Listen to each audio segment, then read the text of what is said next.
Welcome to today's video. In this video, we will be talking about how Konga almost died and what saved it. Once hailed as Nigeria's answer to Amazon, Konga was dying. Here's how it came back from the dead. In July 2012, at the height of Africa's digital revolution, Konga emerged as one of Nigeria's boldest entrepreneurial ventures. Founded by Sim Shagaya, a Nigerian tech visionary and former Google executive, Konga launched with a simple but ambitious goal: to change the way Nigerians shopped. At a time when internet penetration was still growing and trust in online transactions was almost non-existent, Konga dared to dream big, to become Africa's version of Amazon. Initially focused on delivering baby and beauty products in Lagos, Konga quickly expanded into a full-fledged online marketplace, offering everything from electronics to household items. Its rise was meteoric. Within a year, it had attracted massive investor attention, culminating in $3.5 million in Series A funding from Kinnevik in 2013, and later, over $75 million in total funding from global giants like Naspers and Kinnevik. Konga's ambition wasn't just to dominate e-commerce in Nigeria. It wanted to build an African e-commerce infrastructure from the ground up, creating its own logistics arm, KOS Delivery Services, introducing a proprietary payment platform, Konga Pay, and even pioneering innovations like cash on delivery, which directly addressed the trust issues plaguing online shoppers in the country. By 2014, it was clear Konga was one of the two giants in Nigeria's e-commerce war, standing shoulder to shoulder with its closest rival, Jumia. The competition was fierce, and the stakes were high. Investors and the media alike labeled Konga the company to watch, the future of African retail. But by late 2016, cracks began to show. The dream was under threat. Konga's meteoric rise was slowing, bogged down by Nigeria's harsh operating environment, ballooning logistics costs, and an unrelenting battle for customer acquisition. Despite the hundreds of millions poured into operations, profitability remained elusive. By 2017, rumors of financial troubles and operational strain began to surface. The question on everyone's mind: how could a startup once valued in the hundreds of millions, with global investors and nationwide brand recognition, be at risk of dying just 5 years after launch? And then, in a shocking turn of events in February 2018, Konga was quietly sold to Zinox Group, a Nigerian tech conglomerate, for an undisclosed and widely speculated to be modest amount.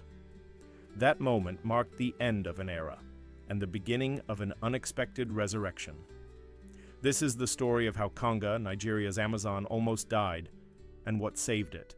It's a story of ambition, failure, survival, and reinvention in one of the world's toughest business environments. 2. The rise of Konga, when Sim Shagaya launched Konga. In July 2012, few could have predicted how quickly it would become one of Nigeria's most ambitious and influential tech ventures. A former Google executive and serial entrepreneur, Shagaya had one clear mission: to change the way Nigerians shop using technology. At the time, the concept of e-commerce in Nigeria was still in its infancy. Internet access was patchy, payment systems were distrusted, and traditional retail was deeply embedded in Nigerian culture. But Shagaya saw a gap, a future where the average Nigerian could click a button and have goods delivered to their doorstep. That vision gave birth to Konga. Konga began modestly, selling baby, beauty, and personal care products from its Lagos base, but it quickly outgrew its niche. Within months, it evolved into a broad-based e-commerce platform with an expanding product catalog that ranged from electronics to fashion, kitchen appliances to mobile phones. From the start, Konga understood that Nigeria wasn't like Silicon Valley, and so it adapted its model to local realities. One of its earliest and most impactful nascent innovations was its cash-on-delivery (COD) system. In a country where many shoppers feared online fraud and didn't trust digital payments, COD allowed customers to pay only when the item arrived. This simple feature helped build trust with first-time online shoppers and gave Konga a competitive edge. But trust wasn't the only challenge. Nigeria's logistics infrastructure was notoriously poor. Delivery routes were unreliable, addresses were vague, and third-party logistics providers were ill-equipped to handle volume or urgency. Rather than rely on external couriers, Konga built its own delivery network called KOS, Konga Online Shopping, a bold, expensive, but necessary move to ensure timely and secure deliveries. As Konga solved one problem after another, investor confidence soared. In 2013, just a year after launching, Konga secured $3.5 million in Series A funding from Kinnevik, a Swedish investment firm. That was just the beginning. Over the next few years, the company would go on to raise over $100 million in funding, including a significant investment from South African media and internet giant Naspers. This capital injection allowed Konga to expand aggressively, scaling its logistics operations, enhancing its tech infrastructure, and hiring top local talent.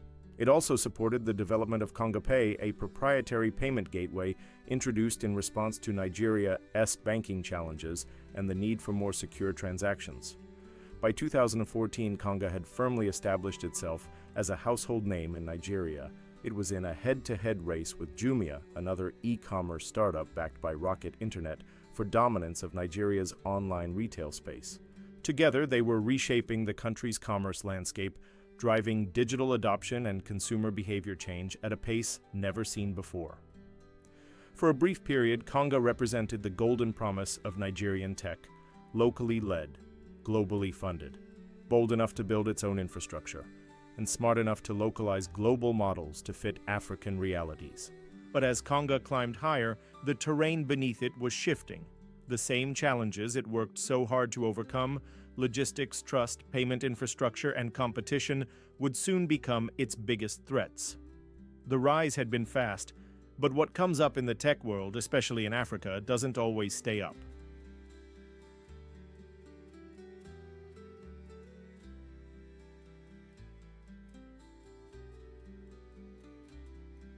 What went wrong? There was a cracks in the foundation. At its peak, Konga was flying high, flush with investor cash, celebrated in tech circles, and hailed as a symbol of African innovation. But beneath the surface of glossy branding and bold expansion, storm clouds were gathering. The challenges that Konga had worked hard to navigate during its early growth years were now becoming systemic threats, not just obstacles to growth, but existential risks. Nigeria's harsh business environment. To operate a tech company in Nigeria is to do so in one of the world's most unpredictable business environments. Konga's ambitious model depended heavily on a reliable delivery system, but Nigeria's poor logistics infrastructure often made this a nightmare. Roads were bad or non-existent in rural areas, city streets were chaotic and congested, and addresses could be imprecise or confusing. The problem wasn't just roads. The country's unstable power supply also added enormous cost and complexity. Konga's warehouses, customer service centers, and logistics hubs required 24/7 electricity, something the national grid couldn't guarantee. Backup generators and diesel fuel became regular line items in Konga's operational budget. Broadband penetration was limited, especially outside urban areas. Even in cities, internet was slow and unreliable, making it difficult for customers to browse or complete orders without frustration. All these factors created a friction-filled shopping experience for users, far removed from the smooth, seamless promise of modern e-commerce, operational costs, and internal losses. In its bid to take control of its entire value chain, Konga had made the bold decision to build its own logistics network, a move that made strategic sense but came at a huge cost. Running its own fleet of delivery vehicles, managing warehouses, hiring drivers, and dispatch teams, all of it required constant capital injection. With each new city Konga expanded to, the burn rate increased. Maintaining control gave Konga quality assurance, but it also meant it bore the full financial burden. While its rival Jumia leaned more on third-party logistics, Konga's internal model was more capital-intensive. Over time, the costs of managing this vast infrastructure began to outweigh its benefits, especially in a market where margins were razor-thin. Low trust in online shopping. Then there was the human challenge: trust. Despite its user-friendly design, friendly brand voice, and innovations like cash-on-delivery, many Nigerians remained deeply skeptical of online shopping. Stories of fraud, fake sellers, delayed deliveries, and poor customer service were common. The e-commerce space was littered with distrust. Konga HD tried to solve this by offering pay on delivery as a major feature, a move that worked early on but became a liability over time. Many orders were returned at the point of delivery because customers either changed their minds or weren't available. This not only wasted resources but also disrupted inventory control and made forecasting extremely difficult. Stiff competition and the cost of the race. As if the operational challenges weren't enough, Konga was locked in a relentless battle with Jumia, its main rival. Both companies were fighting for the same market, Nigeria's growing but still hesitant online consumer base. To attract users, the two companies engaged in aggressive price wars, offering huge discounts, free shipping, and promotional giveaways. This was great for customers, but bad for business. Revenue wasn't catching up with the costs. Both platforms poured millions into marketing, influencer campaigns, flash sales, and expansion, burning cash just to stay visible. But the e-commerce game in Nigeria wasn't just about visibility. It was about sustainability, and that's where things started to go sideways. Failed profitability and decline. By 2016, the cracks were no longer hidden. Despite having built one of the most recognizable brands in Nigerian tech, Konga was not profitable, not even close. High traffic and platform buzz did not translate into long-term revenue. The cost of delivering orders, processing returns, running logistics, and maintaining infrastructure was simply too high. Delivery delays became more common. Inventory mismatches frustrated customers. The platform, once seen as a model of African e-commerce, began to show signs of strain. Behind closed doors, the company was struggling to balance its books and keep morale high. Konga was bleeding cash, and its backers were growing impatient. The startup that once aimed to become Africa's Amazon was now facing a cold reality. It had built a beautiful machine, but it was burning more fuel than it could generate.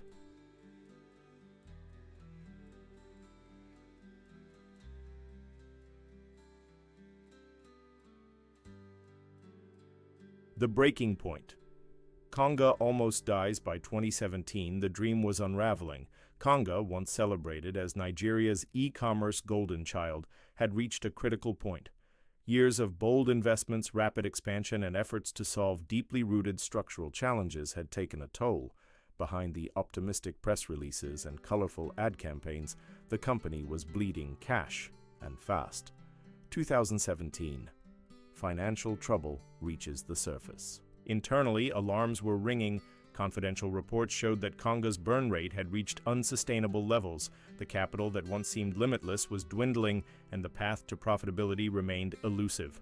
Every delivery, every discount, every promotional push was costing more than it was earning. The company had built an empire on strong ideals, control over logistics, trust-building policies like pay-on-delivery, and investments in tech infrastructure. But it was losing money with nearly every transaction. The truth was now undeniable. Konga was in financial trouble, and word was getting out. Investor confidence begins to shake. Konga's major investors, including global giants like Naspers and Kinnevik, had been patient, believing in the long-term vision. But patience has limits. By late 2017, those limits had been reached. The enthusiasm that once fueled generous funding rounds was replaced with hard questions and cautious silence.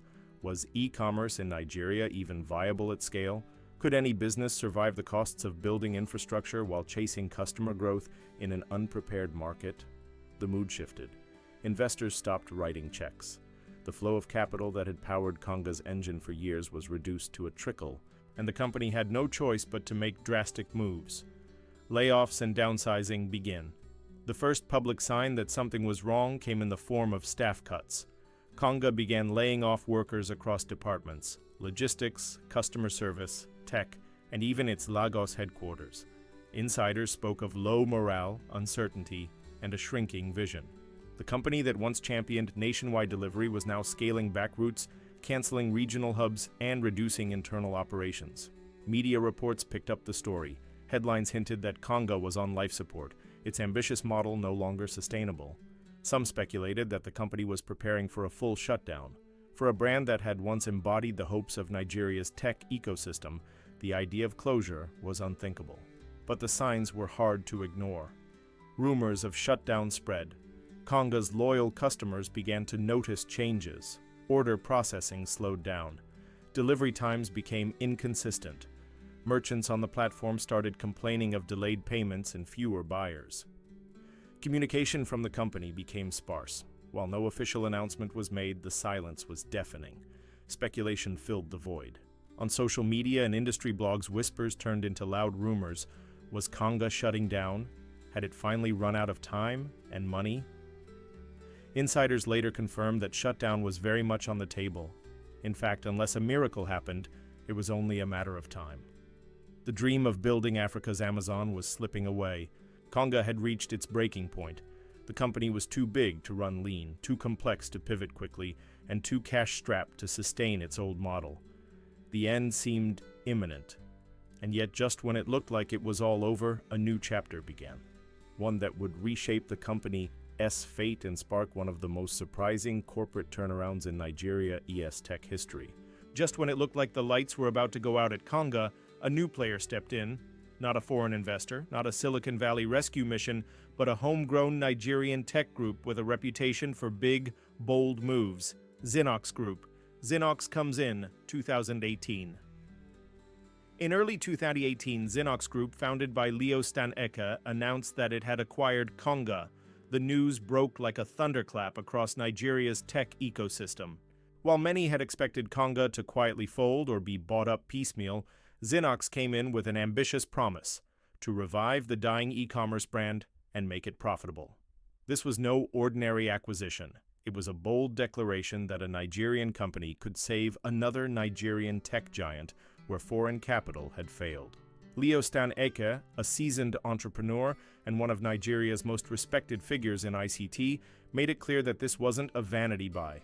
It was a strategic play to create a Nigerian-owned, Nigerian-run e-commerce powerhouse that could succeed where others had struggled. "We saw value where others saw loss," Eke later said. Key elements of the deal.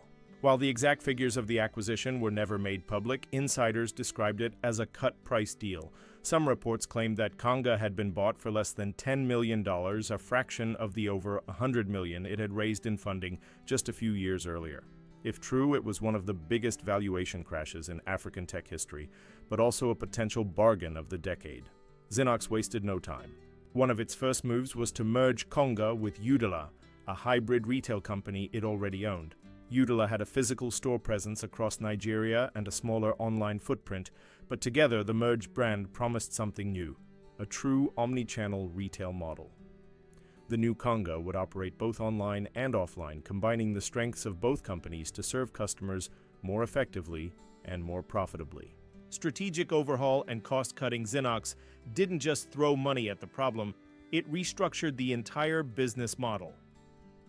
Among the first steps was relocating Konga AS headquarters from the expensive Lekki Axis to a more modest setup on the Lagos mainland. This alone cut operational costs drastically. They also implemented a leaner workforce, simplified logistics, and scrapped unprofitable service areas.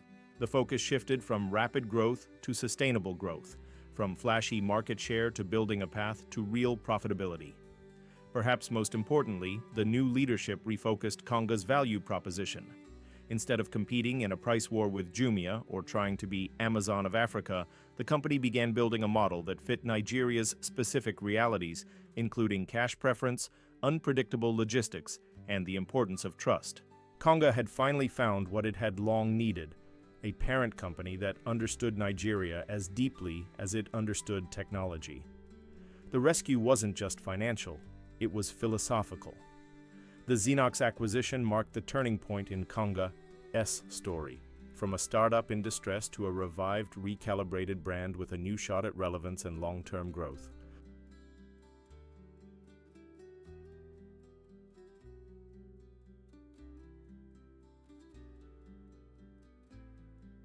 What saved Konga? The strategic restructure. After the acquisition by Zinox Group in 2018, Konga didn't just get a lifeline, it got a strategic reset. This wasn't a simple bailout, it was a complete business remodel driven by a deep understanding of Nigeria's unique challenges. For the first time, Konga had an ownership structure rooted in the same soil it was trying to serve, and that made all the difference. Nigerian ownership with local insight. With Zinox Group at the helm, Konga became wholly Nigerian-owned. a significant shift from its earlier days when foreign investors largely dictated the direction. This change brought something that had long been missing: local context. Instead of trying to transplant a Silicon Valley playbook into Nigeria, Zinox focused on building a strategy that made sense for Nigerian consumers, from how they shopped, to how they paid, to how they trusted or didn't trust digital services. The new leadership understood that Nigeria is not just another emerging market.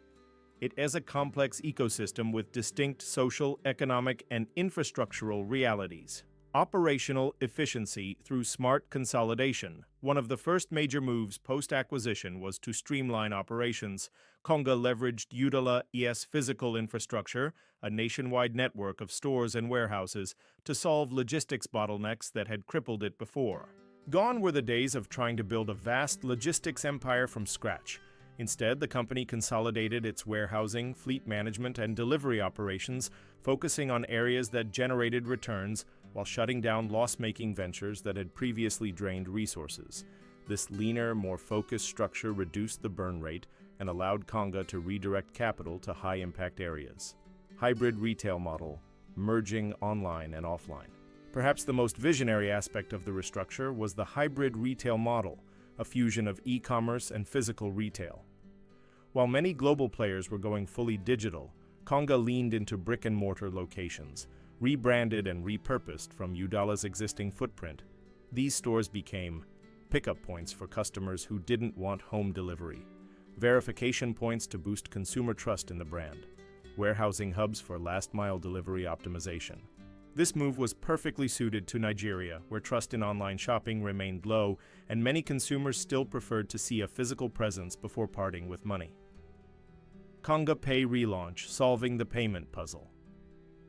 Another critical part of the restructure was the relaunch of Konga Pay, its proprietary payment platform.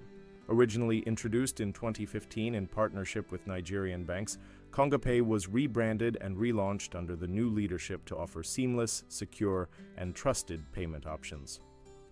With features tailored to local needs like mobile wallet funding, bank integration, and simple refund mechanisms, Konga Pay addressed one of the biggest obstacles to e-commerce in Nigeria: fear of digital payments. This in-house payment gateway also gave Konga greater control over the transaction lifecycle, improving customer experience and reducing reliance on third-party processors. Staff rehire and culture reboot. No turnaround is complete without people. Zinox initiated a culture overhaul at Konga. Instead of maintaining a bloated team inherited from the high-burn days, the company rehired selectively, building a leaner, high-performance team. The new culture emphasized accountability, efficiency. Innovation grounded in local realities, staff were trained to focus on customer satisfaction, operational excellence, and delivering value, not just growth metrics. This shift created a more agile organization, ready to respond to the ever-changing Nigerian market with flexibility and speed. By 2019, the results were beginning to show. Konga wasn't just surviving, it was growing sustainably, underpinned by a business model tailored for Nigeria. What saved Konga wasn't a miracle. It was a clear-headed restructure led by local leadership, backed by local insight, and executed with discipline and boldness. The rebirth.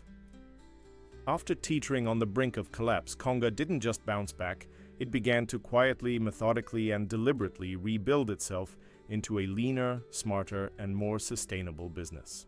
While it never chased media hype like in its early years, the company began showing real signs of long-term recovery, laying the foundation for a future defined by resilience rather than risky growth. Improved performance, a new rhythm. Post-restructure, Konga's most noticeable achievement was stabilization. No longer bleeding cash at unsustainable rates, the company ran leaner operations with a strong focus on cost control and customer service.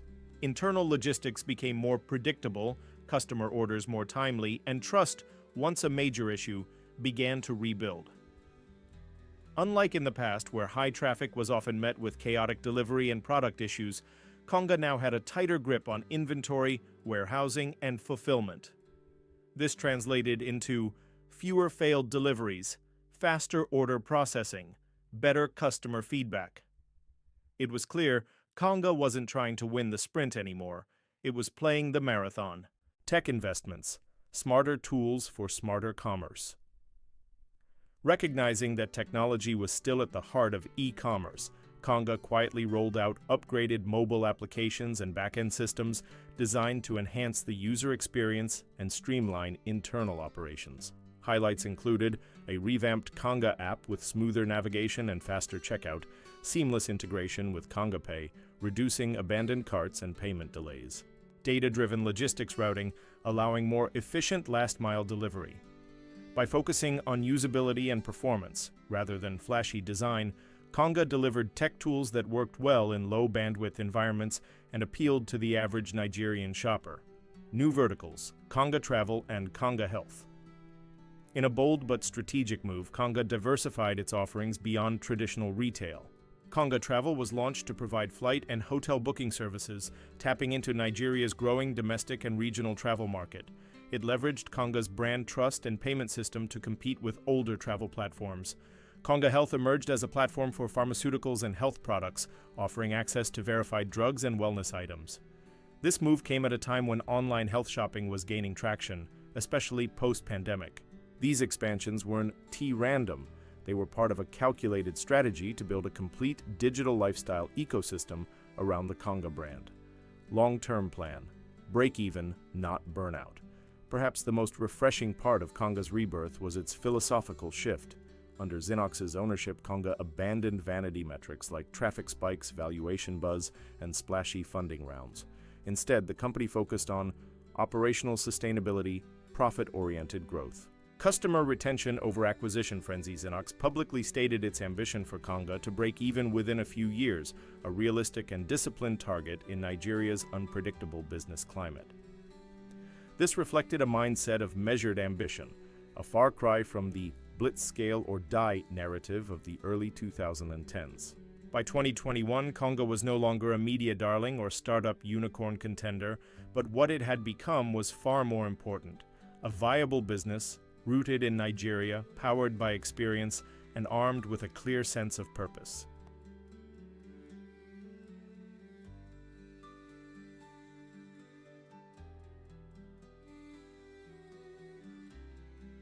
Key takeaways and lessons from Konga's journey.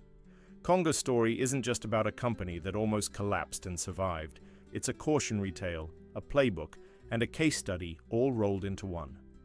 It reveals hard truths about building in Africa, the seductive illusion of funding, and what it really takes to win in e-commerce, especially in a market as challenging and unique as Nigeria. 1. Funding is not a business model. At its peak, Konga raised over $100 million from global heavyweights like Naspers and Kinnevik. On paper, that looked like a guarantee for success.